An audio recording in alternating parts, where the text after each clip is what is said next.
Welcome to the special 2018 seasons of the Wealth Standard Podcast, celebrating life, liberty, and property. You are currently listening to Life Season 1. All right, everyone. Welcome to the Wealth Standard Podcast. This is Patrick Donohoe, and we are on episode 2 of the first season, which is entitled Life. You're going to love today's podcast. We have some interesting information, and I'm solo today.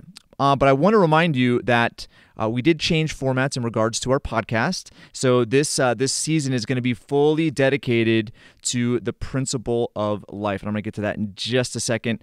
This is episode 2, so go back and listen to episode 1 to catch up, because it'll give a good context as to what the heck we're talking about this season. Now, what I want to do is I want to give you kind of a little funny story with my man Garrett Gunderson, and he was our guest last week. And I've known Garrett for such a long time, and it's been really impressive to see what he's done with his business, what he's done with his speaking career, the books that he's written, and it really is an honor to know him. But it kind of goes back to a story. I think it was 2005, and may have been the spring of 2006. I can't quite remember, but it was kind of an awkward meeting, and it was what came to mind when I was thinking about that type of interaction was an interaction that I had with the great one, Wayne Gretzky, at a Hawaii airport a couple years ago. And it was late in the evening. We were taking a red eye to Los Angeles, coming back from a vacation in Hawaii. And I turned, I'm walking down the terminal with my son. He was, I think, about a year old at the time. And we turned the corner, and there he was. It's like right in front of me, Wayne Gretzky. And I was starstruck. I mean, that is a psychological event where you see someone that you've only seen on the on the TV screen and or on the video. And it was one of those, like, you don't know what to say. He's right there, and it's like the awkwardness was already there. So I think I said something like, I'm your biggest fan. Like, will you sign my, I didn't have anything, but I wanted him to sign something. But anyway, we at least got a picture with my 1-year-old at the time. And it was a very similar interaction with Garrett. And this was again 2005, 2006. And it was one of the first events of his. This is where I really became a fan. First events of his that I attended. And they opened up kind of the crowd to say something right after the event was over. And I got up and said something really similar. I was like, "You guys are amazing, and I'm really inspired." And anyway, so it was an interesting beginning to my relationship with Garrett. But seeing him over the years and the books that he's written, specifically Killing Sacred Cows, he definitely does exemplify what I'm talking about this season with the principle of life. So let me get into that just briefly for those of you who are listening that are new. So there's a kind of a saying that inspired me, and it relates to a book that I'll have coming out in this spring called Heads I Win, Tails You Lose. And it was a quote by John Locke, who was an English philosopher, and he among other works which he is now renowned for or known for, he had these different treatises, these letters that he was writing to essentially his audience, which was the population of England at the time. And he used a phrase that has become known throughout history, and it's life, liberty, and property. And it talks about the natural rights of human beings. Now, I'm not here to get into anything political or philosophical, but I really look at those 3 principles, and they apply to your wealth and your achievement in a monetary or professional sense. And it inspired me to use kind of that context when it comes to writing the book, as far as what people are trying to achieve, because I think that aim is vital. And an aim is very, it's ambiguous. It's not a practical strategy, but an aim is vital in order to achieve anything. So we're going to talk a lot about that today in this episode. But the life, liberty, and property, life is going to represent, you as your greatest asset. And Garrett and I really had an awesome conversation about that. Now, liberty is the freedom to do something, and liberty is what I believe is the achievement of everyone that's alive right now. Is they don't want to be in a position where they have to do something or they're forced to do something. So the idea of liberty is really should be the aim of everyone. I would say in the United States today, the aim is retirement, and retirement is one of those things where to me, it doesn't make any sense. Human beings are meant to produce; they're meant to provide value, and to stop doing that, it's not natural. And so, looking at how to figure out a way to achieve financial freedom and understand that principle of liberty is vital. So that'll be the second season, and then finally the third season is property. And property really it's kind of the material world, but I would also say that in this day and age we're very digital. So I'm not sure if you can consider digital like a physical property, but in the end, the material world and using our minds and using our talents and abilities will enable us to achieve these specific goals. So that's a kind of a breakdown of what we're trying to do this year, 2018, into 4-month cycles or 4-month segments of each season. So life, it's something that I'm really passionate about, the idea behind why businesses are created, how ideas come to be. And I thought nothing better than to use a book that has really inspired me over the years. So one other thing I want to mention is that each month we are going to have kind of a consistent theme where we're going to have a guest. We're then going to talk about a book. Then we're going to talk about a practical strategy, and then have another guest. It's kind of like a bookend for the month. So the book for this month is none other, and if you're on video right now, it is The Law of Success in 16 Lessons by Napoleon Hill. Now, most people are familiar with Napoleon Hill's Think and Grow Rich, which is really a consolidation of the thoughts inside of The Law of Success. Now, this book, I would say, it was serendipity to a degree as far as how I came across this book. And I would say the study of it really helped me during some of those difficult times of 2008 and 2009. And I'm going to get into kind of the mastermind principle in just a second. Clearly, I'm not going to be able to get into all 16 lessons today, but I am going to get into just some of really what I see as the highlights. And this book is one of those. It's one of those books that you can't just read. You can't just read once, and you can't just read it. You have to actually study it. Because I know a lot of people that have read the books before. But it's one of those things where, what are the 16 lessons if you've read it? And same thing with Rich Dad Poor Dad. Rich Dad and Poor Dad, inspired me and inspired a lot of other people. But for those that really, are passionate about it, they're the ones that understand what those principles are teaching. Like, what are the teachings of the rich? Like, what do the rich do, and the specific things that are taught inside that book, and most people don't remember. That's why studying books, especially the books that have had a huge impact and influence on others, okay, it gives you the clue of not just reading it but also studying it. So this is how I studied it. So I had it was one of those meetings or establishing of friendships, and it kind of sounds weird and awkward, but it was on Facebook. So I have a good friend. He actually lives here in Utah now, but a good friend of mine, Trevor, reached out to me back in the day. And was interested in doing business with me. So he messaged me on Facebook, and we went back and forth, and I answered questions. And then finally we just started talking. He became a client, and we established a really good friendship. We had a very similar philosophy, perspective on things, and so he was in medical school at the time down in Houston, and we decided to meet up every Friday, and for a better part of a year, we studied the Law of Success. And, fast forward for Trevor. I mean, Trevor, he had been married for 10 years, and they had issues having children. They now have 3 kids. And he was really trying to find what he wanted to do as far as his career is concerned, because he's very motivated and passionate about being an entrepreneur. And he has his MBA. He got his DMD. And just kind of how things occur in life as you set goals and you really have a specific focused mindset, just certain magic tends to happen. And so with Trevor, he now is part of a really big dental partnership and is doing really well. So this book really did help me with mindset specifically.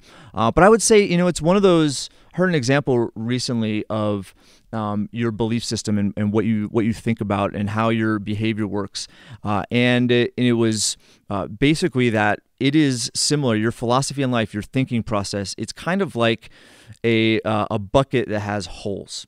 And if you pour water in, which I would say is equal to knowledge and insight and education. There are holes there, and I think that's just the human mind in general, where there's so much information in there that it leaks out over time. And really, what stays is really those habits or things that are repeated over and over and over and over. And that's why I said before, as far as studying is concerned, okay, because that studying really does sear into, I would say, your subconscious, the way in which you conduct yourself. Okay, and I really believe that Napoleon Hill intended that. That's why his Law of Success is 16 separate lessons, because before he wrote Think and Grow Rich, he actually did teach in like a classroom setting each lesson, and I would say because it's in this big volume, it's important to understand that when you go in and read it, I would say go through it, but then go in and start to study those principles. And I'm gonna pull out two principles that I think are the most valuable, and it's where everybody should start. And I have some storyline behind that too. All right, so you could still get this online. They printed like new copies. I think this one is from like the 1980s. It's kind of old. They didn't have it for a while, but obviously Amazon has everything now. But it's masterful, and a lot of the stuff that you will read in it has been repeated, in a lot of other books. And I would say that it does kind of lend itself to so many people considering whether it's Think and Grow Rich or Napoleon Hill, just hugely influential in their life, that there is something in here. Okay, so what I would say is the main principle that I want to talk about is the idea behind what he calls a definite chief aim. Now, this could be a personal mission statement, but what it really does is it sets the context to everything that you do. And the aim itself, I think, is vital, especially in the world that we live in, because today it's one of those things where we're highly influenced by the world around us, whether it's our vernacular, whether it's what we do as a profession, whether it's the TV shows that we watch, and social media has just massively enhanced this idea of how many people can influence us, and I would say that when it comes down to what you want to achieve in life, okay, the idea behind really having that statement, really having that genuine purpose behind it is vital. And here's a quote from Napoleon Hill that I'm actually going to read the first part of the definite chief aim section. But Napoleon Hill says, "Nothing is more tragic or more common than mental inertia. For every 10 men who are physically lazy, there are 10,000 with stagnant minds. And stagnant minds are the breeding places of fear." Now, if you rewind a couple of episodes of the Wealth Standard, I kind of went on this solo thing into the whole pursuit of life, liberty, and property, those being human rights. And I started to get into the way in which we're conditioned and programmed today, and I would say it is as Napoleon Hill states it's a tragedy, because most individuals don't realize that our school system, the public education system of the United States, was influenced by the Prussian system. And the objective was to teach people how to follow orders or follow instructions. It was very factory style. It was based on training people so that they could work in a factory, and also military.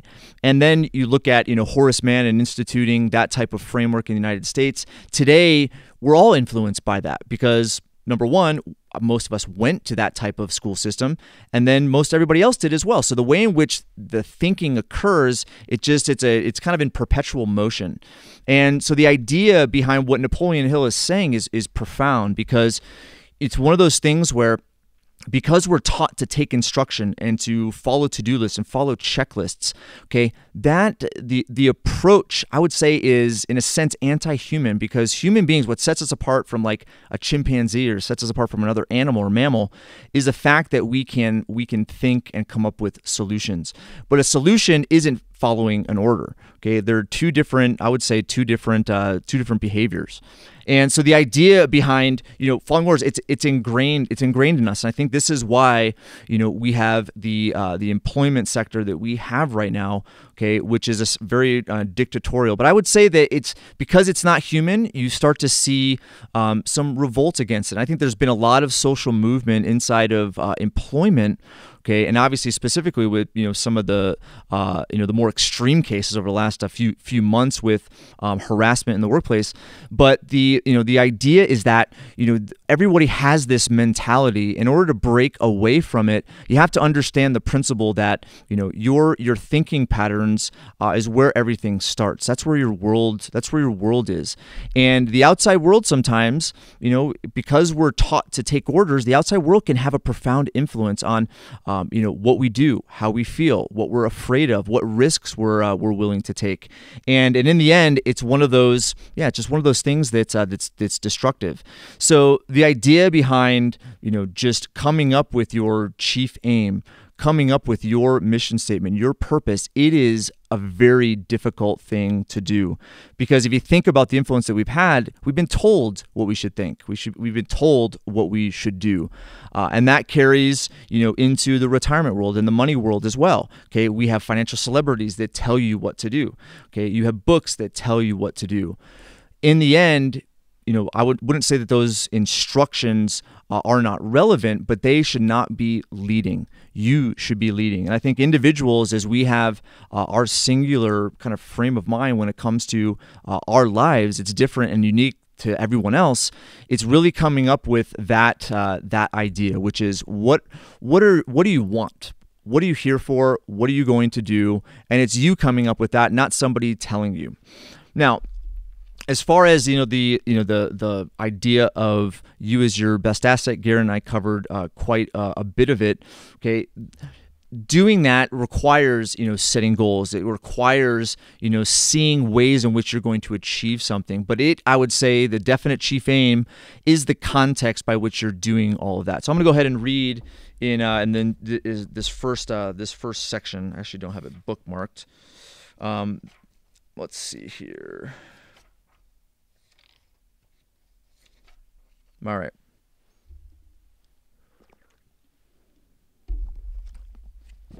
Okay, so this is the first section. The keynote of this entire lesson may be found in the word definite.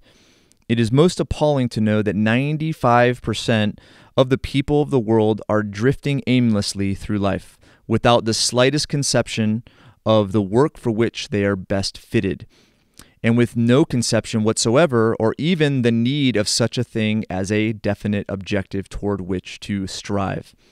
There is a psychological as well as economic reason for the selection of a definite chief aim in life. Let us devote our attention to the psychological side of the question first. It is a well-established principle of psychology that a person's acts are always in harmony with the dominating thoughts of his or her mind. Any definite chief aim that is deliberately fixed in the mind and held there with the determination to realize it finally saturates the entire subconscious until it automatically influences the physical action of the body toward the attainment of that purpose. And I might read this next section too because I have it highlighted. Okay, but the idea there is, really, if you look at the analogy of having a bucket full of holes, okay, and the water is essentially the information you're feeding it, the thoughts that you're having, you will have different leaks in there. And I would say most people's thinking patterns are the same day in and day out. So how do you change that? All right. So, well, the first thing is, I would look at really understanding the purpose by which you are at your job, the purpose by which you're investing, the purpose by which you're in school, the purpose by which you're, trying to achieve, retirement or whatever. What's the purpose behind that? What's your why? And really articulating that and putting it in stone, writing it out, and having it in a location where you're able to see it over and over and over. It'll reaffirm and kind of sear into your subconscious the purpose by which you're doing everything. And then all of your activities, all of your goals, all of your actions will then start to form around that context. Now, it's interesting. So we just got done here at Paradigm with a couple of months of preparation in regards to goals, and we had some cool tools that we created for it. Here's one of them. If you're on the TV, this is Kenny D's. I'm setting Kenny D's goals for him, but this is a 120-day success planner. So this year, we're instead of doing a 360-day cycle, we're doing a 120-day cycle, and we're setting our goals, doing performance bonuses, and doing all of that in a 4-month cycle as opposed to a year. Okay, but this is it's just a tool, but it's a tool to keep focus, and the focus is around what our objective is, what we're doing, and why we're doing it. And then I would say, in relation to what's going on a daily basis, it helps keep consistency. It helps keep people on target. Because I would say today, messaging and emails and phone calls, and we have an open office, so it's kind of distraction after distraction after distraction. You can easily lose focus. But the point of me bringing up kind of our goal setting, okay, is the experience I had when we were actually going in and fleshing out goals. Because there are, some of the advisors here are very analytical, and they love numbers, and they're really good at it. And that part of the brain kind of, it bled or eked into the goal setting process. Because I think it was Einstein. I actually have the quote here. But Einstein says, we can't solve a problem with the same mind that created it.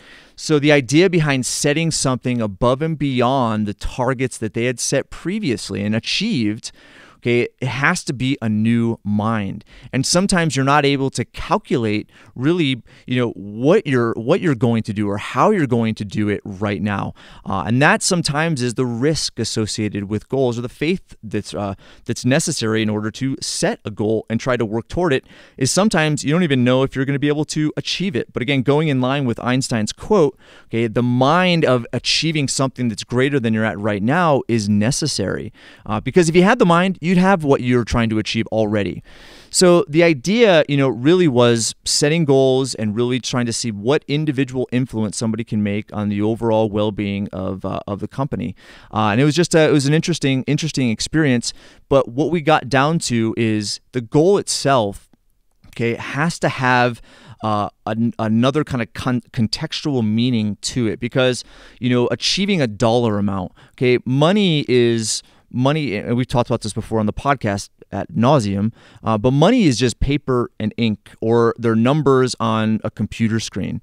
And it really isn't the money that people are striving for, or the cash flow, or the wealth, or the financial freedom. Okay, it's really the idea behind that and what that will give them in relation to what they want for their life. And so we had some great conversations around, like, why do you want that? Like, what life do you want to provide for your children, for your spouse? What do you want to do? What doesn't exist right now that you want to exist? That right there, I would say, is the goal that has meaning and has some power and energy behind it. Whereas the number side of it, numbers in relation to money, it's just a tool.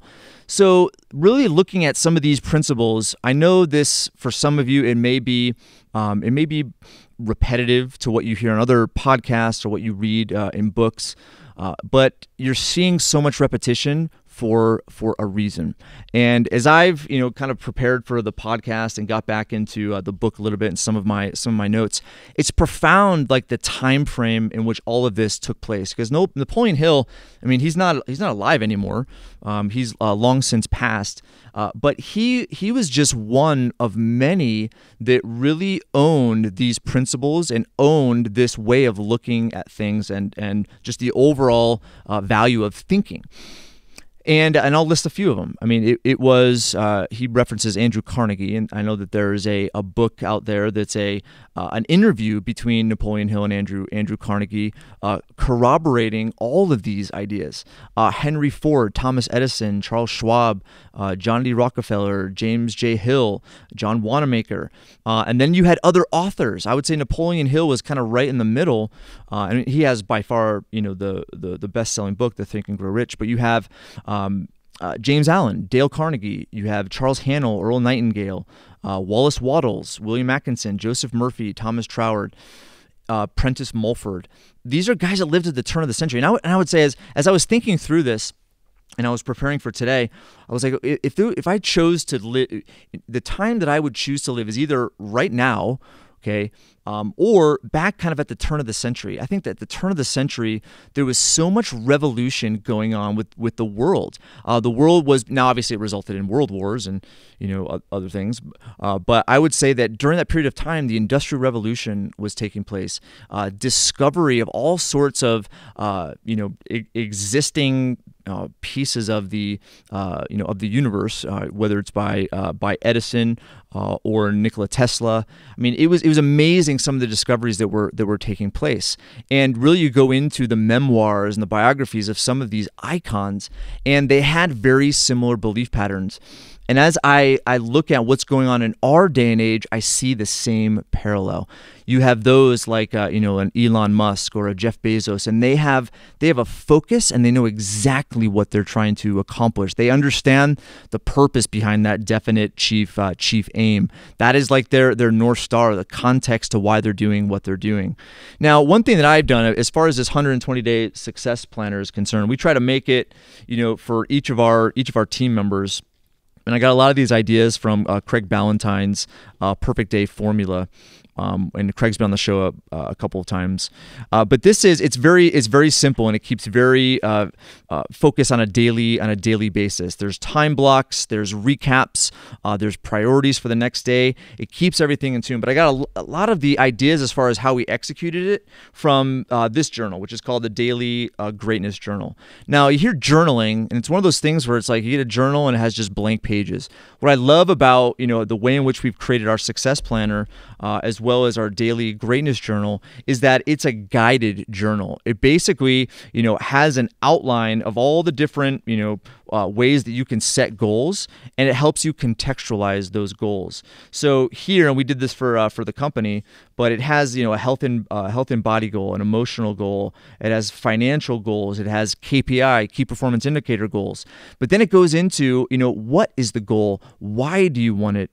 Who do I need to be to achieve it? These are aspects of goals sometimes that we can lose sight of in the moment when we're actually setting them. Okay, and so this one, this is called the Daily Greatness Journal. Daily Great. And I have no idea. I just got this a few months ago for Cynthia and I. But really looking at a goal, looking at a journal specifically, I would say having a tool that keeps you focused is vital, because if you are trying to really create habits of success, create habits of achievement, okay, you can't just read something or do something once. It has to be over and over and over again.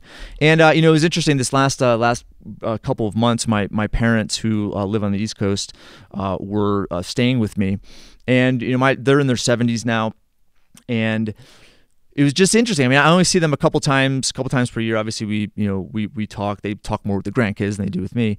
But I see how their influence, whether it's the words they use or how they say things or their mannerisms or ways in which they handle a situation, I see that influence on me. And that is, again, it's because of the repetition of my experience with my parents growing up.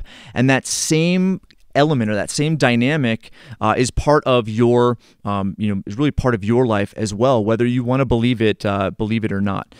All right, so let's kind of do a few more things with this definite chief aim, and then I'm going to get into the purpose of a mastermind, which is the second principle that I'll discuss today. But here's a few other quotes in relation to definite chief aim as we wrap it up. This one is from Mark Twain. It says, the two most important moments of life, when you were born and when you find out why. This one is from Robert Louis Stevenson. An aim in life is the only fortune worth finding, and it is not to be found in foreign lands, but in the heart itself. And then last one by Napoleon Hill. Until a man selects a definite purpose in life, he dissipates his energies and spreads his thoughts over so many subjects and in so many different directions that they lead not to power, but to indecision and weakness. And I think that is really exemplary of our day and age, right? Where there's so much distraction, there's so many things to do, there's so many ideas out there, but the lack of focus sometimes is, really why none of it ever comes to a profitable or a successful conclusion. So the idea behind a definite chief aim is, essentially creating that North Star, that beacon for your life, and it's different than mine. And I'll give you an example from another Kung Fu icon. Can you call Bruce Lee a Kung Fu? Is that like American Kung Fu? Yeah, okay, American Kung Fu. All right, Bruce Lee. Here's Bruce Lee's definite chief aim. It says, I, Bruce Lee, will be the first highest paid Oriental superstar in the United States. In return, I will give the most exciting performances and render the best quality in the capacity of an actor. Starting in 1970, I will achieve world fame, and from then on till the end of 1980, I will have in my possession $10 million. I will live the way I please and achieve inner harmony and happiness. And that was written in January 1969. Okay, so here are the steps that Bruce Lee used. Number one, he said, he defined, who are you going to be? He answered that question. Who are you going to be? The second part is, what will you give in return? When will it be accomplished? And finally, why? And he answered all of that in a very concise statement, and it was very specific as well. So that's an example of what a definite chief aim could be. But as I said, pick up The Law of Success. It's like $10 on Amazon. And maybe get one that's been marked up a little bit. Get a used one. That's why I love buying those type of iconic books that way, where there is some kind of nostalgia to it, and maybe some helpful hints in there. And who knows who had that book before you?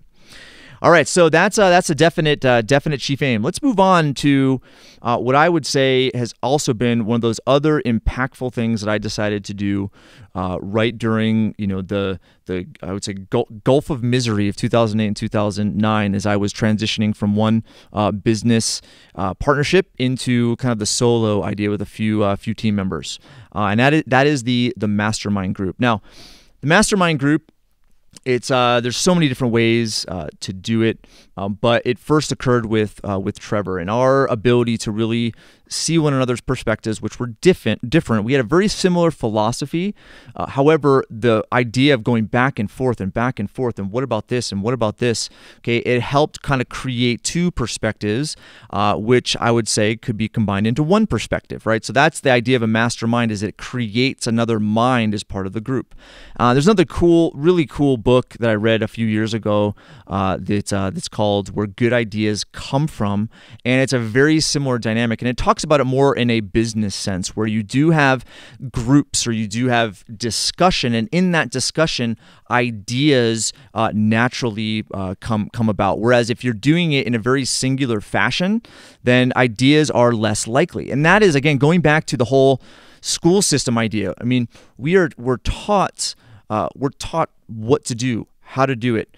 We're never taught why. We're never taught to figure it out. And always, I wouldn't say always, but for the most part, it's singular. And I verified this. I think I talked about this last time. But I was playing basketball recently, and there were two high school seniors. And our team was like, we do 4-on-4. And so our team was sitting out, and they were talking about an AP class that they were in. And so I inquired, I said, hey, when was the last time you guys did like a group project where you worked on something and got graded on it? And they couldn't remember, and they finally came up with something from their junior year, and then they started to get into how bad the experience was. So the idea of really working in teams and working in groups with a singular purpose, that isn't ingrained in us, and I would say that's one of the main reasons why I despised my education. Is because growing up, I wasn't a great student, just because that wasn't the way, and this is me looking back now, it wasn't the way that I learned. I learned differently, and I really discovered it when I was in my 20s, kind of going into the second part of my college education, where I learned really how to find groups, put a group together, and then within that group, learn from one another, ask questions, and have that discussion and dialogue. And I'd often not go to class, but I would attend all the study groups, and I still did really well my second part of college because of that. And so I took that into business, and I took that into really how I dug myself out of 2008 and 2009. And it first began with Trevor, and him and I went in and talked about really these principles and what we could do to overcome some of the challenges that we were going through. For Trevor, it was more of what he wanted to do, as well as his family situation, and for me, it was how am I going to get out of my mess. And what came about from it was really a friendship and a bond that has lasted a long time, because we still meet up. And then it evolved into a bigger mastermind group that was created in 2011, I believe, which is with 4 more people. And that was more of a real estate and investment type of mastermind group where we read and we went through books, but we also did a lot of investment together. And we did really, really well. And we've since we broke that mastermind group up just because of scheduling and also some philosophical conflict. But it's one of those things where masterminds are a group in which you can really get people together that are on the same wavelength and benefit tremendously because of. And so for the last couple of years, I've been with another mastermind group that travels, and there's been some really cool ideas and ways in which that has benefited me. But the whole idea of a mastermind group is getting around people that will influence the way that you think. And this is what I would say is invaluable, because right now you got to look around. I mean, how are you influenced? Okay, what does your Facebook feed look like? What does your email box look like? And it's because it's all influencing you. And I think there's ways in which you can create filters. I did this for Facebook, which I've mentioned before on the show, which is I love hearing about family every once in a while, but I basically put into my Facebook feed those that inspire me, those that are doing amazing things, those that put out inspirational, motivational quotes, and those are the individuals I want to be around. And that helps me to be accountable to my mission, to my definite chief aim, as well as my principles. And I would say also from a physical environment, you can choose the people that you want to be around. And if they're not a positive influence, that is a decision that you make every time you decide or decide to or not to be doing things with them. So pay attention to those that are around you, and if there isn't positive influence, go out and find it. Jason Hartman and I did a really cool podcast a few months ago in preparation for an event that's just in a couple days, which is Meet the Masters, which is his annual event. But we talked about the importance of conferences and events. It's one of the best investments that somebody can make. And I would say, to go to Meet the Masters is like, okay, you gotta buy a plane ticket. You have to, stay in a hotel room. You have to take time off of work if you're employed. And it could be a very expensive venture, maybe $3,000, $4,000, $5,000, $6,000. The real estate guys cruise for the attendees is like, I would say probably between $15,000 and $17,000. But if you look at that and not look at it as an expense, but an investment, okay, it's an investment in being around different people, and those different people have could potentially have done amazing things, especially someone, a person that could afford that type of time away, 8 to 9 days, plus the fee that's charged. You're around people that have done amazing things. There have been, guys on the cruise that have done these, huge, like nuclear facilities. There are guys that have done, thousands and thousands of units of development, business owners. I mean, you name it, from all over the world. And it really is, it's inspirational and it's motivational because everyone needs it. There's always going to be times in which you're pushing the limits, where you're putting yourself out there as far as, exercising some faith and achieving something you don't necessarily know how to do. Okay. But the right people showing up can really fill in those voids, whether it's an idea or whether it's overcoming a challenge. Okay. And that's really the importance of being around events or being in that mastermind setting. Okay. So I think I covered that all. So let me do a recap.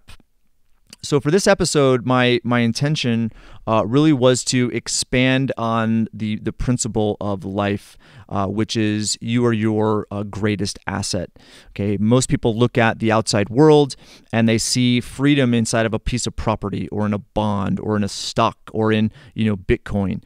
And I'm not trying to knock any of those tools, but it's the outside world.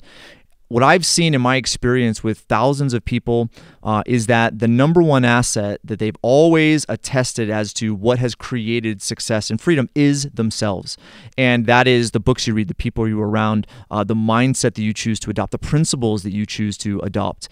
And with that, you are basically able to have an infinite possibility relative to what you can add to your greatest asset. Money doesn't restrict it, especially in this day and age with all the information we have available to us and the technology that exists to connect with people. Okay, so that's the idea behind you are your greatest assets, figuring out ways in which you can discover that in order to create financial freedom for yourself. Now, tools are also important in that, but I would say they are secondary. Today, the objective really was to show you that when you assess you as your greatest asset, you have to have a purpose. There has to be a mission. There has to be a compelling reason behind it all. And that is what Napoleon Hill spent pages doing, and obviously a better part of his life teaching. And it is the very first principle. And the book is The Law of Success. It's one of the most influential books that I've studied. I wouldn't say I've read it a number of times, but I've studied it.